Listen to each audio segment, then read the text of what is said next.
అందరికీ నమస్కారం. నేను మీ లక్ష్మి.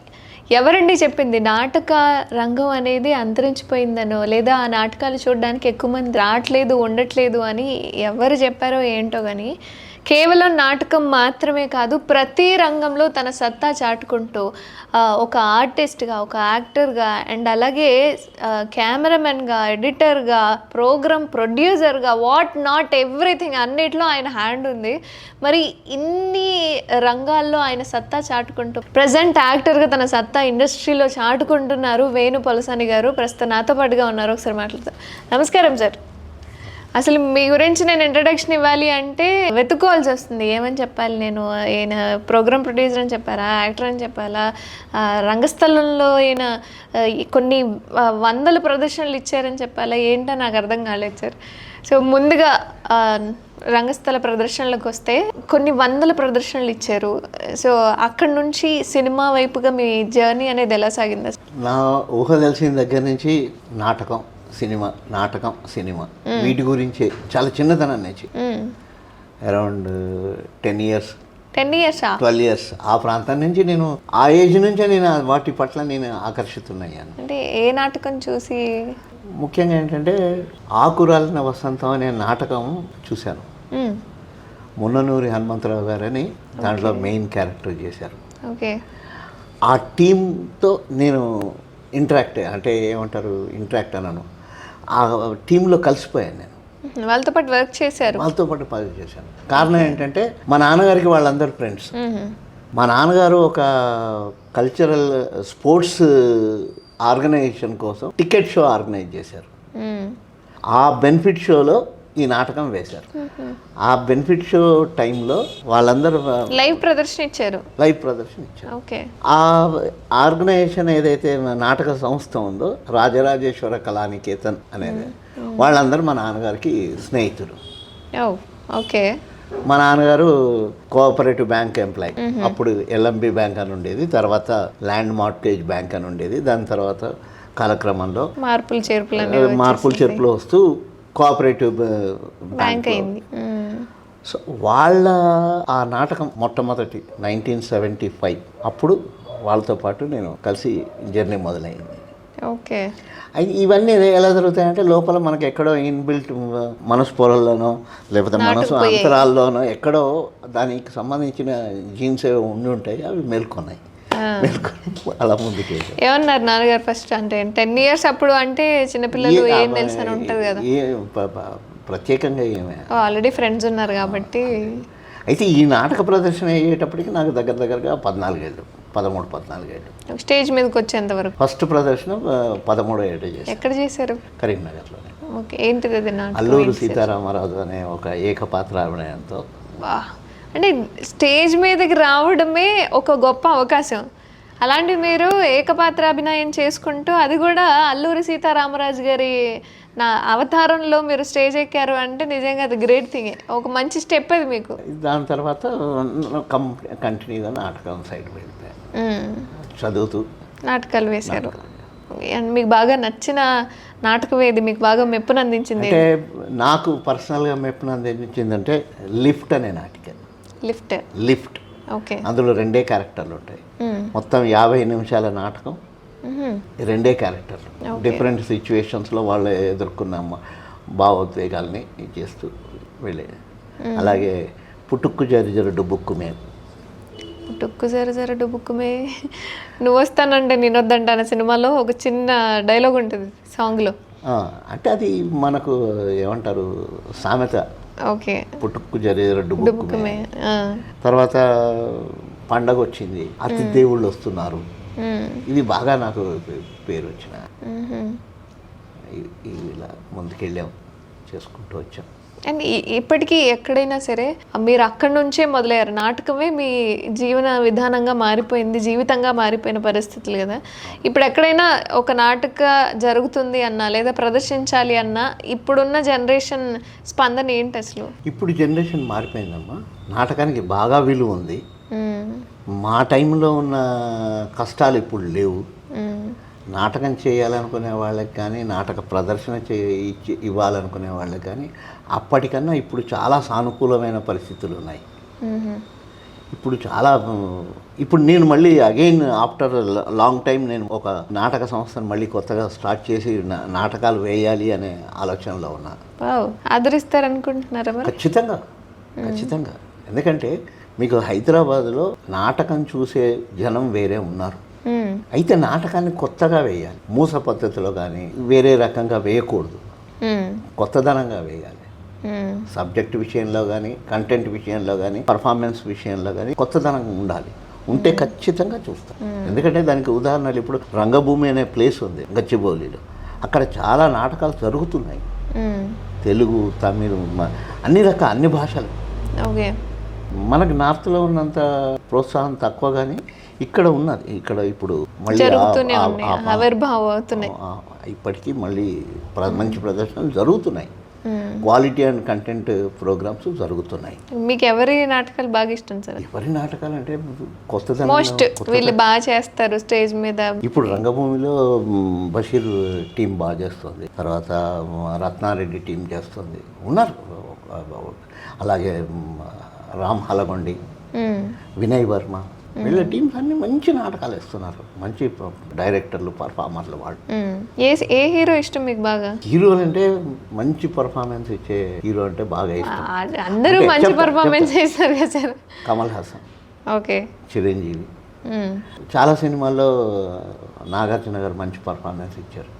ఆయన ఒక్కళ్ళు అనే ఇది నా రెస్ట్రిక్షన్ నేను పెట్టుకోలేదు. ఎవరు మంచి పర్ఫార్మెన్స్ ఇస్తే ఆ సినిమాకి నేను అభిమాని అయిపోతాను, ఆ హీరోకి నేను అభిమాని అయిపోతాను.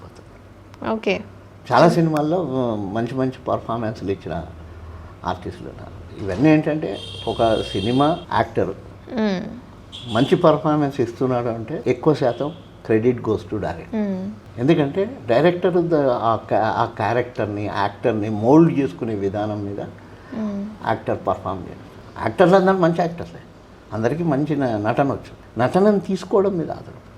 సే ఫర్ ఎగ్జాంపుల్ సినిమాకి సినిమాటోగ్రాఫర్స్ ఉంటారు, కెమెరాలన్నీ ఆనంద్ సినీ సర్వీస్ నుంచే తీసుకెళ్తారు. మరి ఒక కెమెరామెన్ తీసిన సినిమా బాగుంటుంది, ఇంకో కెమెరామెన్ తీసిన సినిమా విజువల్స్ అంత గొప్పగా ఉండవు.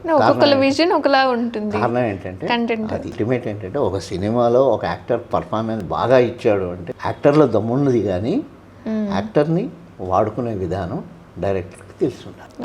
అందుకే మంచి డైరెక్టర్లు అభివృద్ధిలోకి వస్తూ ఉంటారు, మంచి యాక్టర్లను పిక్ చేసుకొని ఎలివేట్ చేస్తుంటారు, వాళ్ళ పాత్రల్ని ఎలివేట్ చేస్తారు. నాటక రంగంలో వెళ్తూ ఉన్నారు, ప్రదర్శనలు చేస్తూ ఉన్నారు, మళ్ళీ డైరెక్టర్గా ఎందుకు మీ థాట్స్ అనేవి మళ్ళీ తిరిగాయి? డైరెక్టర్గా కూడా చాలా షార్ట్ ఫిల్మ్స్కి చేశారు, మీరు సీరియల్స్కి చేశారు. అంటే నేను చిన్నతనం నుంచి నటించడం, డైరెక్షన్ చేయడం అనేది ముందు నుంచి నాకు ఆలోచనలో. ఓకే, నటన చేసుకుంటూనే డైరెక్షన్ ఉంది థాట్లో. హైదరాబాద్ వచ్చిన తర్వాత Telugu university first batch acting course చేశాను. యూనివర్సిటీ పెట్టిన తర్వాత వెరీ ఫస్ట్ బ్యాచ్.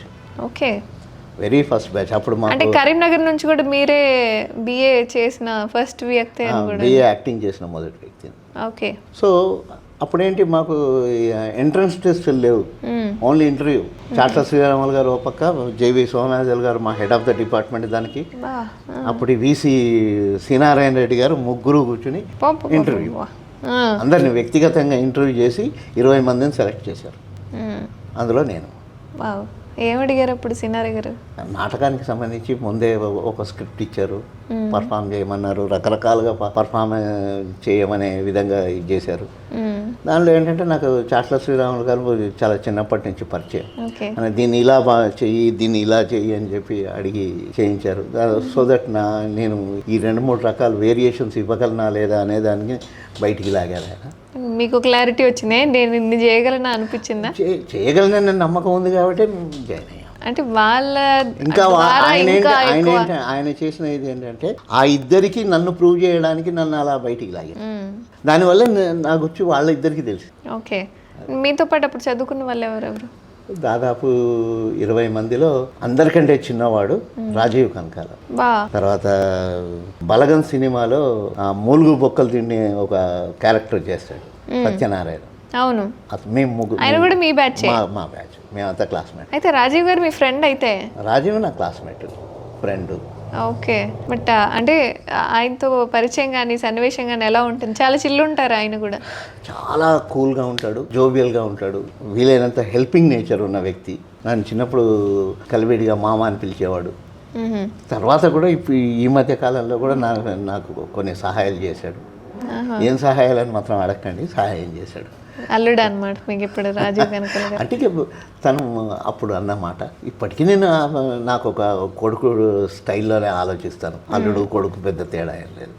కలుస్తారా, మాట్లాడతారు. ఇప్పటికీ రెగ్యులర్గా టచ్లో ఉంటాడు, హెల్ప్ చేస్తుంటాడు, అన్ని రకాలుగా మాట సాయం చేస్తుంటాడు. ఓకే.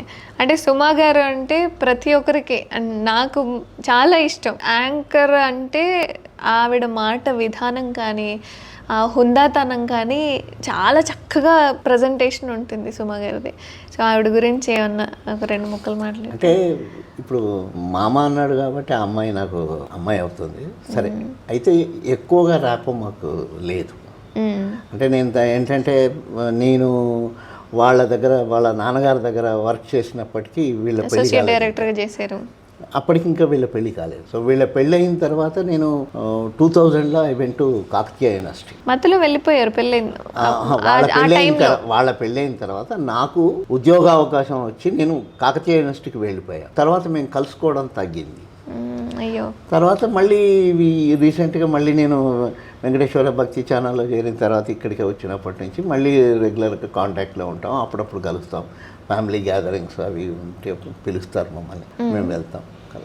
అంటే ఒకవేళ కాకతీయ యూనివర్సిటీకి వెళ్లకుండా ఉండుంటే ఇంకా ర్యాపో అనేది పెరిగేది కదా. ఉండేది. కాకతీయ యూనివర్సిటీ కూడా వెళ్ళానంటే నాకు యాక్చువల్లీ నేను ప్రొడక్షన్ హౌస్ పెట్టాలనే ఆలోచనలు ఉండేవాడిని ముందు నుంచి. ఓకే. ఉద్యోగం చెయ్యాలి అనే కాన్సెప్ట్లు నాది కాదు, మన వల్ల కాదు.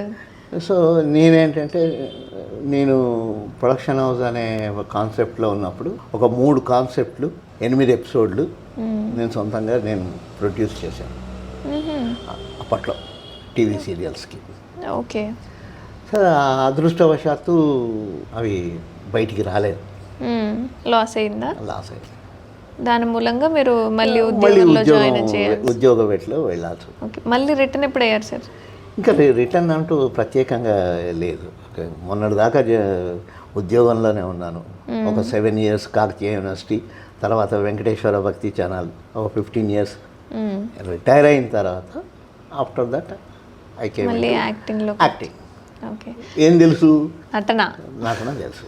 ఇప్పుడు నేను వెళ్ళి ఎక్కడన్నా డైరెక్షన్ చేస్తా అంటే నువ్వు ముసలోడివే అంటారు ఏజ్ పరంగా. సో నేను ఆ ఇదిలోకి వెళ్ళదలుచుకోలేదు. అందుకని నా ఏజ్ గ్రూప్కి నేను ఈ క్యారెక్టర్స్ చేస్తే బాగుంటుందని చెప్పి ఈ సైడ్ వచ్చేసి. అంటే యాక్టింగ్ ఫీల్డ్ ఉన్న వాళ్ళు మెయిన్గా 24 grams ఎవరైనా సరే నైట్ టైం అవుతూ ఉంటుంది, ఇంట్లో ఇబ్బంది అవుతూ ఉంటుంది, టైం కాని టైంలో ఇంటికి వెళ్ళాల్సిన పరిస్థితులు వస్తాయి, టైం కాని టైంలో తింటూ ఉంటాం. అట్లా ఫ్యామిలీ సపోర్ట్ లేకుండా ఎవరు ముందుకెళ్ళని పరిస్థితి కదా. సో ఫ్యామిలీ బ్యాక్గ్రౌండ్ ఏంటి? ఒకటమ్మా, ఫ్యామిలీ సపోర్ట్ లేకపోతే మీరు అన్నట్టు ఇబ్బంది పడతాను. అవును. ఇప్పుడు నేను ఈ రోజుకి బీపీ షుగర్ లేకుండా హాయిగా ఉన్నానంటే నాకు ఫ్యామిలీ సపోర్ట్ ఎంత ఉందో మీరు ఆలోచించండి. అంటే బీపీ షుగర్లు ఉన్న వాళ్ళందరికీ ఫ్యామిలీ సపోర్ట్ లేకపోతే ఏదో ఇబ్బంది పడుతున్నారు అంతే కదా. ఏదో ఒక టెన్షన్, ఏదో ఒక ప్రాబ్లం ఉంటేనే బీపీ షుగర్లు వస్తాయి. Tension free. అది అంటే ఎందుకు చెప్తున్నానంటే నాకు 2 brothers, 2 sisters, okay, entire family full support. మా ఆవిడ, నాకు ఒక పాప, everybody is full support. Madam ఇవాళ ఈ షర్ట్ వేసుకొని వెళ్ళని చెప్పి మా అమ్మాయి నన్ను వెంటబడి ఈ షర్టే వేసుకోవాలి దగ్గరుండి పంపించింది. తను ఒకప్పుడు ప్రైవేట్ టీచర్ మా ఆవిడ, ఇప్పుడు హౌస్ వైఫ్. ఓకే. అంటే మీ వారసత్వంగా పాప ఏమన్నా యాక్టింగ్ సైడ్ రాకపోవచ్చు, తను లాంగ్వేజెస్ చదువుకుంటుంది. ఓకే. బిఏ స్పానిష్ కంప్లీట్ చేసి ఇప్పుడు ఎంఏ ఇంగ్లీష్కి రెడీ అవుతుంది. సో ఇన్ కేస్ ఏదైనా రేపు ఇంట్రెస్ట్ ఉంటే ప్రొడక్షన్ సైడ్లో వస్తే రావచ్చు, చెప్పలేం. ఓకే. చాలా హ్యాపీగా ఒక పాజిటివ్ వైబ్ కనిపిస్తుంది మీ ఫ్యామిలీ గురించి మాట్లాడినప్పుడు. కానీ entire family is very supportive to me. ఎలా ఉండాలి అసలు ఫ్యామిలీ అంటే? ఒకళ్ళొకరు అర్థం చేసుకొని ముందుకెళ్దాం. అంటే ఇంకోటి ఏంటంటే ప్రతి మనిషికి ఒక టాలెంట్ ఉంటుంది. ఆ టాలెంట్ ఉన్నవాడిని ఆ రంగంలో పంపించడం అనేది మంచి పద్ధతి. సే ఫర్ ఎగ్జాంపుల్ మా అమ్మాయి 9th and 10th క్లాస్లో ఈ టీచర్స్ డేకి ఇంగ్లీష్ టీచర్గా యాక్ట్ చేసింది. ఒక క్లాసు ఇచ్చారు ఓకే. ఫస్ట్ క్లాస్ విన్న తర్వాత ప్రిన్సిపల్, వైస్ ప్రిన్సిపల్ 4 క్లాసులు ఇచ్చారు తర్వాత ఎక్స్ట్రా. సో నేను ఆ రోజు ఫిక్స్ అయ్యాను, దీనికి ఇంగ్లీష్ మీద పట్టుంది, లాంగ్వేజ్ మీద పట్టుంది. సో ఆ రంగంలో వెళ్తేనే బాగుపడుతుంది అనేది నేను అనుకున్నాను. ఇదిలో వెళ్ళింది.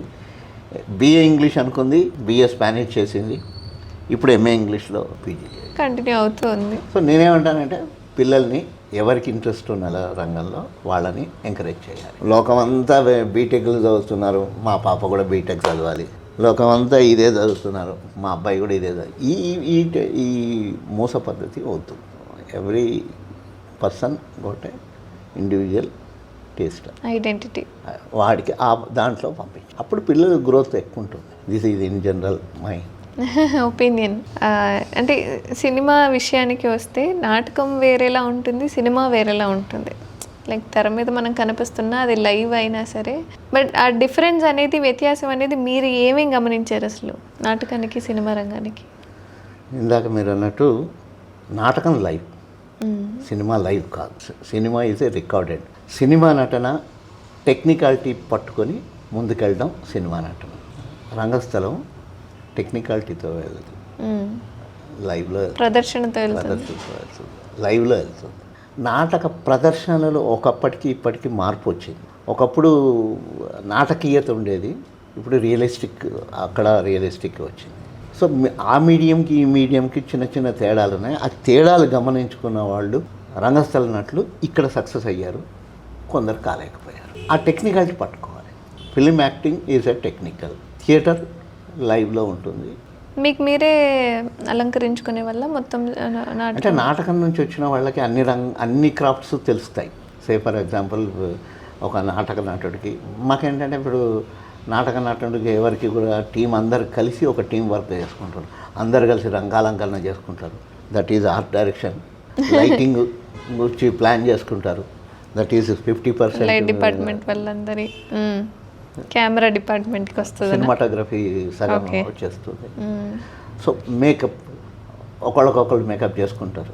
దుస్తులు, ఏ కాస్ట్యూమ్ అయితే బాగుంటుంది, మళ్ళీ అగైన్ కాస్ట్యూమ్. ఇవన్నీ ఏంటంటే నాటకం నుంచి వచ్చిన వాళ్ళకి అన్నీ తెలిసి ఉంటాయి, ఎక్కువ తెలిసి ఉంటాయి. సినిమా వాళ్ళు ఓన్లీ డైరెక్ట్గా దిగిన వాళ్ళకి ఇవన్నీ అంతగా తెలియదు. బట్ ఎవరికైనా కామన్ సెన్స్ ఉన్న వాళ్ళు ఇవన్నీ. మోక్షపట్నంలో ఎంత బాగా చేశారు సార్ అసలు, విలన్ లాగా. అంటే నేను ఇప్పటివరకు లైవ్ ప్రదర్శన ఎప్పుడు చూడలేదు మీ నాటకానికి సంబంధించి. బట్ సినిమాలో మాత్రం మీ లుక్ కానీ, మీ హావభావాలు పలికించే విధానం కానీ చాలా చక్కగా, ఎదురుగా ఉన్న తిరువీర గారు భయపడిపోయారు అసలు. ఆల్మోస్ట్ ఆయన మిమ్మల్ని చూసే భయపడ్డారేమో ఆ యాక్టింగ్ కంటే కూడా. చాలా బాగా, దానికి అవార్డు కూడా వచ్చినట్టుంది. సో అవకాశం ఎలా వచ్చింది? ఒక రకంగా ఏంటంటే సినిమాలో అవకాశం, మోక్షపట్నంలో అవకాశం రావడానికి ఇండైరెక్ట్గా నేను తిరువేరి అనే అనుకుంటాను. తిరువేరితో వెంటుండే ఒక అబ్బాయి పండిట్ అని ఉంటాడు. ఆ అబ్బాయి నాకు పోస్టర్ ఒకటి కాస్టింగ్ కాల్ పంపించాడు. నేను వెళ్ళాను, డైరెక్టర్ నన్ను ఇది చేశారు. 2 సార్లు ఇంటర్వ్యూ చేసిన తర్వాత ఆడిషన్స్ తీసుకున్నాక వాళ్ళు ఓకే చేశారు. సో చేసిన తర్వాత ఏంటంటే గడ్డం పెంచండి అన్నారు. అప్పటికి నేను తిరుపతి మొక్కు కోసం గడ్డం పెంచాను. ఆ గడ్డం అలాగే పెంచాను. సో అలాగే పెంచి దాన్ని చిన్నగా కొంచెం గెటప్ వాళ్ళకి తగ్గట్టుగా వాళ్ళు మార్చుకున్నారు, కాస్త లైట్గా చేంజెస్ చేసి చేశారు. దానికి ఏంటంటే ఎక్కడ మీకు నటించదు. అసలు మీరు అనుకోలేదు, నేను అదే లుక్ చూసిన తర్వాత ఏం సార్ ఇది మీరేనా అనిపించింది నాకు చూడంగానే. చాలా డిఫరెన్స్ ఉంది. దాన్ని ఫిలిం క్రిటిక్స్ కూడా కొందరు మెచ్చుకున్నారు. అదేంటి తెలుగు తెరకి కొత్త కల్నాయక్ దొరికాడు అని చెప్పి కూడా రాశారు. అంటే మంచి ప్రశంస ఏంటి సార్, బాగా గుర్తింపుని తీసుకొచ్చింది? పెద్ద యాక్టర్స్ నుంచి వచ్చిన ప్రశంస కానీ, సినిమా హీరోల నుంచి, వాట్ ఎవర్, ఒక మంచి ప్రశంస కుటుంబం నుంచి అయినా పర్వాలేదు, ఇండస్ట్రీ నుంచి అయినా పర్వాలేదు. అంటే మేజర్గా ఈ సినిమాకే వచ్చింది నాకు. మోక్షపట్నంకే సినిమా వచ్చింది. మోక్షపట్నం చూసిన ప్రతి వాళ్ళు నన్ను కాంప్లిమెంట్ చేశారు, మెచ్చుకున్నారు. దానికి ఈ కళారాజ్ మీడియా వాళ్ళు అవార్డు కూడా ఇచ్చారు బెస్ట్ విలన్. సో ఇది మిత్రులు ఉన్నారు, బద్రీ నరసన్ గారు రివ్యూస్ రాస్తుంటారు. అవును, ఆయనైతే ప్రత్యేకంగా నా నెంబర్ కనుక్కొని మరి ఫోన్ చేసి మరి మాట్లాడి చేశారు. ఆ రివ్యూ రాసిన వరకు ఆయన ఎవరో నేనెవరో నాకు తెలియదు. సో తర్వాత మళ్ళీ మీ ఇద్దరం కాంటాక్ట్లోకి వచ్చి ఇది చేసుకుంటే కొన్నిసార్లు మంచి అప్రిషియేషన్ వస్తుంది, మన పడ్డ కష్టానికి ప్రతిఫలం లాగా. అండ్ తర్వాత స్లమ్ డాగ్ హస్బెండ్ సినిమాలో కూడా ఆ సినిమాలో నాకు లాస్ట్ వరకు నన్నే విలన్ అనుకుంటారు. అవును, ఒక రకమైన కామెడీ విలన్ అనుకుంటారు, కానీ నేను విలన్ కాదు. ట్విస్ట్. ఇందులో కూడా మీకు విలన్ లాగా కనపడుతుంటాను, కానీ కాదు, కానీ నేను విలన్ కాదు, మెయిన్ కాదు. నేను విలన్ కాదు, నేను విలన్ లా కనిపించడం వేరు, విలన్ వేరు, విలన్ వేరు. మంచి విలన్. అంటే నేను నా అవసరం కోసం ఎదుటివాడిని నా డబ్బులు వసూలు చేసుకోవడానికి నేను బెదిరించే వ్యక్తిని తప్పితే పొడిచే వ్యక్తి తప్పుడు పనుల వల్ల తయారైన విలన్ కాదు, అవసరానికి తగ్గట్టుగా మోల్డైన విలన్. అండ్ నిత్య మీనన్ గారితో డైలాగ్, ఆవిడతో చేసిన ఆ సిరీస్ నాకు రావడానికి మేజర్ రీజన్ మా క్లాస్మేట్ మోహన్ కృష్ణ. ఓకే, మోహన్ కృష్ణ దానికి నాకు జేఎన్టీలో క్లాస్మేట్ అతను. మోహన్ కృష్ణ గారు, మోహన్ కృష్ణ దానికి డిఓపి మోహన్ కృష్ణ నా క్లాస్మేట్ జేఎన్టీలో. సో తను పిలిపించి ఒక రకంగా తను రికమెండ్ చేస్తే వచ్చిన క్యారెక్టర్ అది. సో నేను అది నాకు ఉన్న అందులో ఉన్న సీన్లన్నీ కూడా నిత్యమేనన్ గారితోనే.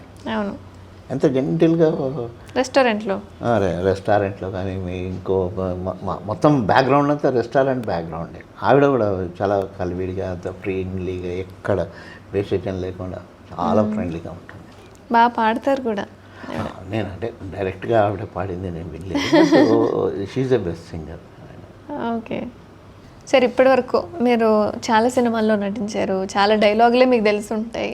బట్ మీకు బాగా నచ్చిన డైలాగు, మెప్పును అందించిన డైలాగ్ ఏదైనా మా కోసం? ఒక కుక్క అని పిలవద్దు బిడ్డ, చాలా సంప్రదాయంగా పెంచిన దానికి పేరున్నది, బేబీ అని పిలవాలి. ఇంటి దగ్గర ఎత్తిన తల బయటికి వెళ్ళి మళ్ళీ వచ్చేదాకా అస్సలు ఎత్తనే ఎత్తదు. అంత బుద్ధిమంతురాలు మా బేబీ పరిచయం కూడా. ఇది నాకు చాలా, ఎందుకంటే దాన్ని స్పెషల్ ట్రైలర్ ప్రోమో చేసి పెట్టారు. దానివల్ల అది రీచ్ ఎక్కువైంది ఆ డైలాగు, ఆ సీను. ఈవెన్ క్యారెక్టర్ ఇంట్రడక్షన్ ప్రెస్కి చేసినప్పుడు కూడా ఇదే సీన్ వేశారు.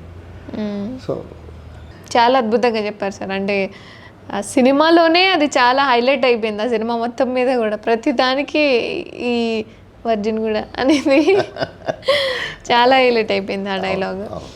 ప్రజెంట్ ఏమేమి ప్రాజెక్ట్స్ అవుతున్నాయి మరి?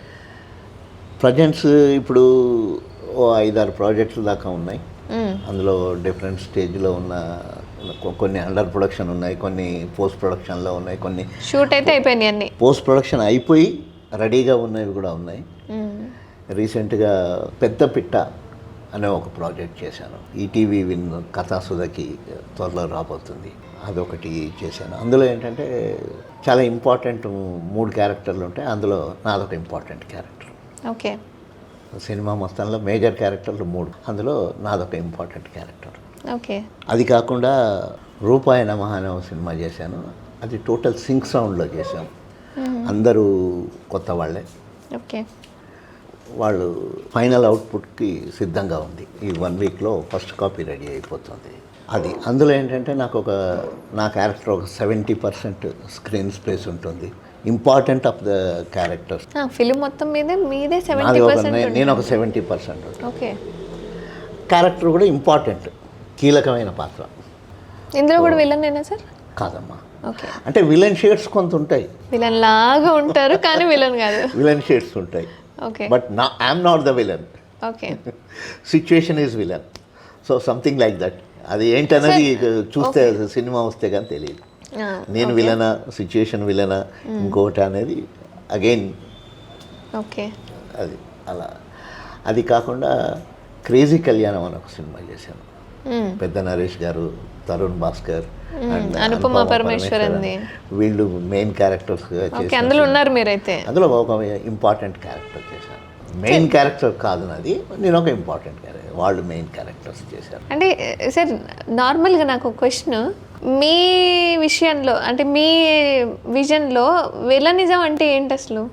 విలనిజం అనేది ఇలా అంటే విలన్ కాదు.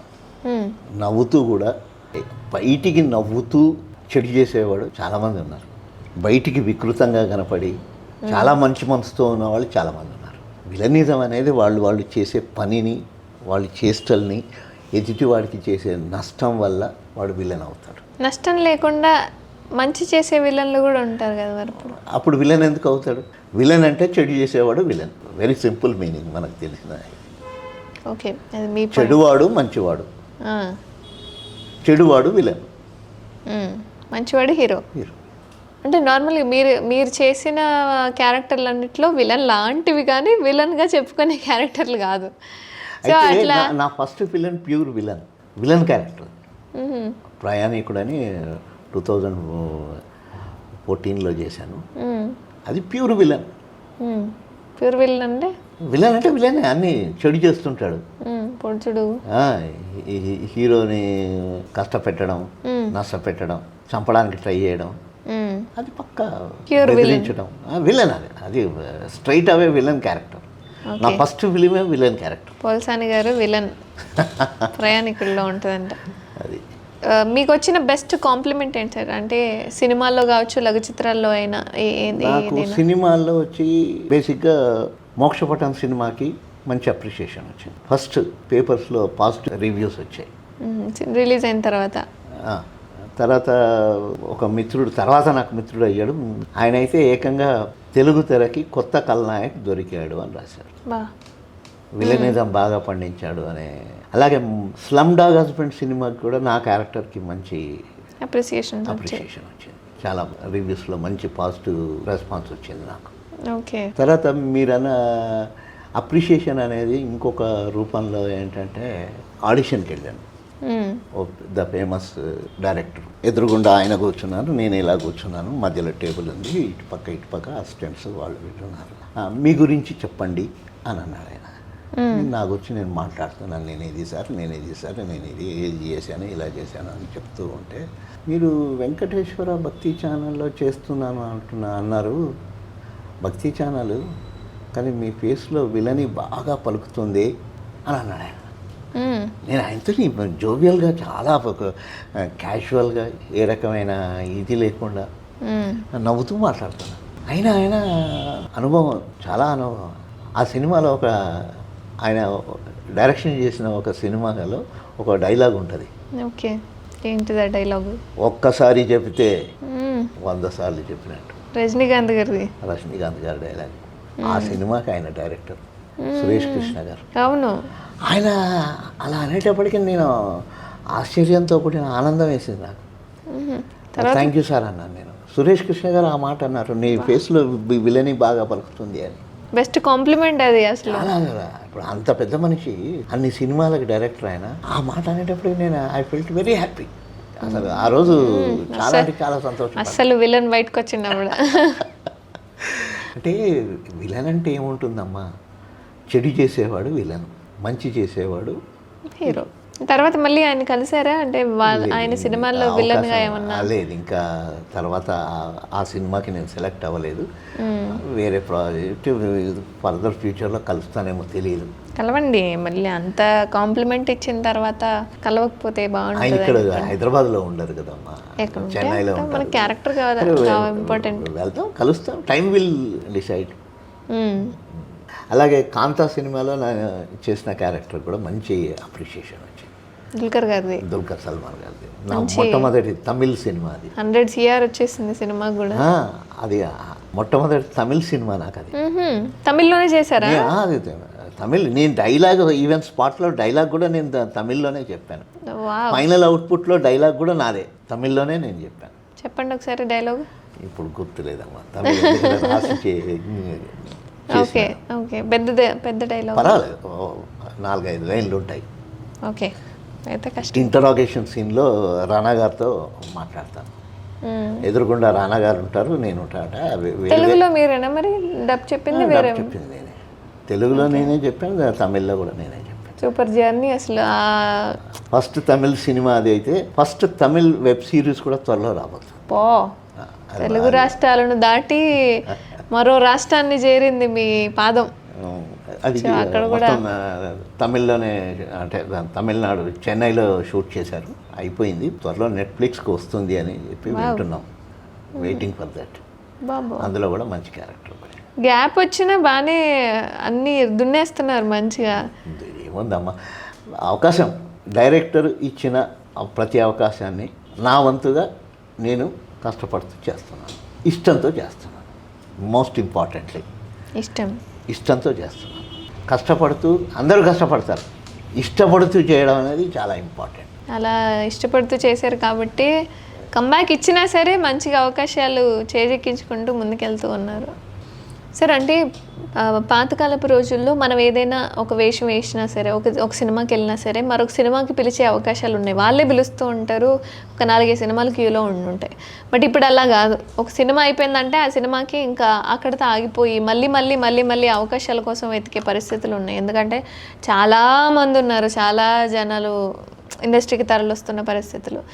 మరి మీ అప్పుడు ఎలా ఉండేది, ఇప్పుడు ఎలా ఉన్నాయి అవకాశాల విషయానికి వచ్చినా, లేదా సినిమా విషయానికి వచ్చినంత? నేను ముందు నుంచి, అంటే స్టార్టింగ్లో టీవీ ఇండస్ట్రీలోకి వచ్చిన కొత్తల్లో కూడా నేను యాక్టర్ అవ్వాలనే ప్రయత్నం జరగలేదు. నేను ఎక్కువగా కాన్సన్ట్రేషన్ డైరెక్షన్. నాటకం నుంచి డైరెక్షన్ సైడ్ వచ్చారు. నాటకం నుంచి డైరెక్ట్ తెలుగు యూనివర్సిటీలో కోర్స్ అయిన తర్వాత రాజీవ్ వాళ్ళ నాన్నగారి దగ్గర, దేవదాస్ కనకాల గారి దగ్గర నేను డైరెక్షన్ డిపార్ట్మెంట్లో వర్క్ చేశాను. దాదాపు 1000 ఎపిసోడ్స్ల పైన నేను డిఫరెంట్ దగ్గరలో వర్క్ చేసి, అప్పటి పరిస్థితికి ఇంకా టెలివిజన్ బూమ్ రాలేదు. నేను 2000కి ముందు సంగతి మాట్లాడతాను. 2000కి తర్వాత టెలివిజన్లో రంగం చాలా బూమ్ వచ్చింది, టీవీ సీరియల్ చాలా ఇది. ఆ టైంలో నేను ఎగ్జిట్ అయిపోయాను. బూమ్ రావడానికి ముందు నేను ఇక్కడి నుంచి వెళ్ళిపోవాల్సి వచ్చింది. అంటే నేను చేసిన ప్రయత్నాలు ఫలించక, నేను అనుకున్న ప్రొడక్షన్ హౌస్ సరిగా వర్కౌట్ అవ్వక నేను ఇక్కడి నుంచి వెళ్ళిపోవాల్సి వచ్చింది. సో తర్వాత ఏమైంది, డిజిటలైజేషన్ అయిన తర్వాత చాలామందికి అవకాశాలు ఈజీగా దొరుకుతున్నాయి. ఎందుకంటే సొంతంగా షార్ట్ ఫిలిం చేసుకొని యాక్టింగ్ని, వాళ్ళ టాలెంట్స్ని షోకేస్ చేసి చూపిస్తున్నారు. పైగా యూట్యూబ్లో సొంతంగా ఛానల్ రిలీజ్ చేసి అందరూ చేసుకుంటున్నారు. ఇది ఒక ఈజీ వే అయింది. అప్పుడు ఇంత మార్గాలు లేవు, అవకాశాలు. 10 మంది దగ్గరికి వెళ్తే 10 మంది దగ్గర చేయాలి. ఇప్పుడు ఏంటంటే ఒక వీడియో రెడీ చేసుకున్నామా, యూట్యూబ్లో పెట్టుకున్నామా, ముందైందా ఇలా అయిందా వెళ్తాడు. అసలు దానికన్నా కూడా మీకు సోషల్ మీడియా ప్లాట్ఫామ్స్లో ఇన్ఫ్లుయెన్సర్స్గా ఉన్న వాళ్ళని పిలిచి మరీ వేషాలు ఇస్తున్న రోజులు ఇవి. టాలెంట్ అనేది ప్రతి ఆర్టిస్ట్లో ఉంటే నిలబడతాడు. టాలెంట్ లేకపోతే 4 సినిమాలు చేసి వెళ్ళిపోతాడు. వర్సటైలిటీ అంటే డిఫరెన్షియేషన్ చూపించగలిగి, క్యారెక్టర్కి వేరియేషన్ చూపించగలిగితే వాడు నటుడుగా నిలబడతాడు. లేదనుకోండి పడతాడు. ఎప్పటికీ అన్నీ ఒకే తీరుగా చేస్తే కూడా జనం ఒప్పుకోరు, జనం చూడరు. వేరియేషన్ చూపించాలి, భావ ప్రకటనలో కానీ, లేకపోతే ఎమోషన్స్ని ఎక్స్ప్రెస్ చేయడంలో కానీ. ఎంత నువ్వు వేరియేషన్ చూపిస్తే నటుడుగా నువ్వు అంత ఎక్కువ రోజులు నిలబడతావు. ఇది నా నమ్మకం. థ్యాంక్ యూ సో మచ్ వేణుపోల్ సన్ గారు. అంటే మీ జర్నీ నుంచి మేము బాగా నేర్చుకోవాల్సిన విషయం ఏంటి అంటే, ఒక దగ్గర మాత్రమే కాదు మీ ప్రయత్నం, నిలబడాలి అంటే నీకు వచ్చిన అవకాశాన్ని ప్రతిదాన్ని సద్వినియోగం చేసుకుంటూ, కాలం నేర్పే ప్రతిదాన్ని నేర్చుకుంటూ అలా ముందుకెళ్తూ ఇలా విజయ సాధన వైపు కాస్త అడుగులు వేయాలి అని చెప్పి మీ జర్నీ నుంచి మేము నేర్చుకోవచ్చు ఈ తరం వల్ల మేమంతా కూడా. Thank you so much Venu గారు. థ్యాంక్ యూ అమ్మా.